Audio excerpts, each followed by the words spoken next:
I got to introduce somebody in this book now. That his name is Sasaki Kojiro Ganyru.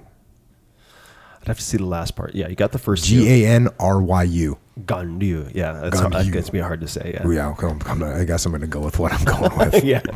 So this guy, and he dances in and out throughout the book, but this is Musashi's arch rival, the other swordsman that's got this incredible reputation. Only he's been a little bit more. He stays on the scene more. Musashi's going and trying to farm and doing other things, and this guy's kind of on the scene.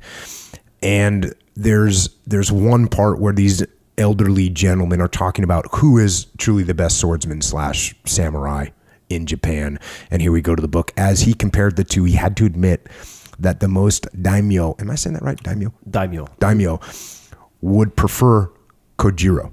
He came from a good family, and he had studied the art of war thoroughly. Despite his youth, he had developed a formidable style of his own, and he gained considerable fame as a fighter.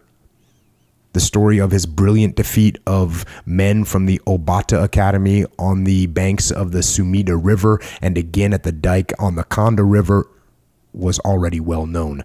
Nothing had been heard from Musashi for some time. His victory at Ichijoji had made his reputation, but that had been years ago, and soon afterward had spread this story that the story was exaggerated, that Musashi was a seeker after fame who had trumped up the fight, made a flashy attack, and then fled to Mount He.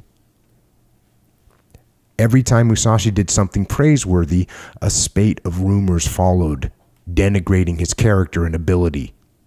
It had reached the point where even the mention of his name usually met with critical remarks. Or else people ignored him entirely. As the son of a nameless warrior in the mountains of Mimasaka, his lineage was insignificant.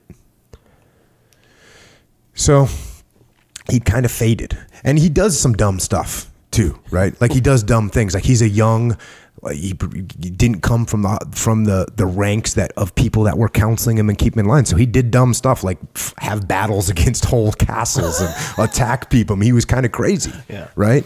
And so his reputation, and then of course, this is like I guess ancient social media, right? There was rumors, and they would post signs about people, and they would do these things to denigrate people's reputations and such. And they had done that considerably to Musashi. Yeah, I was just thinking about how labor intensive it would be.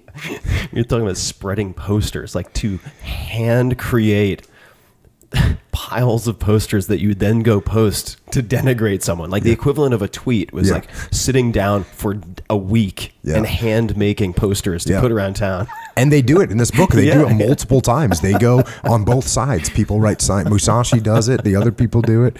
It's it's crazy. We're getting closer.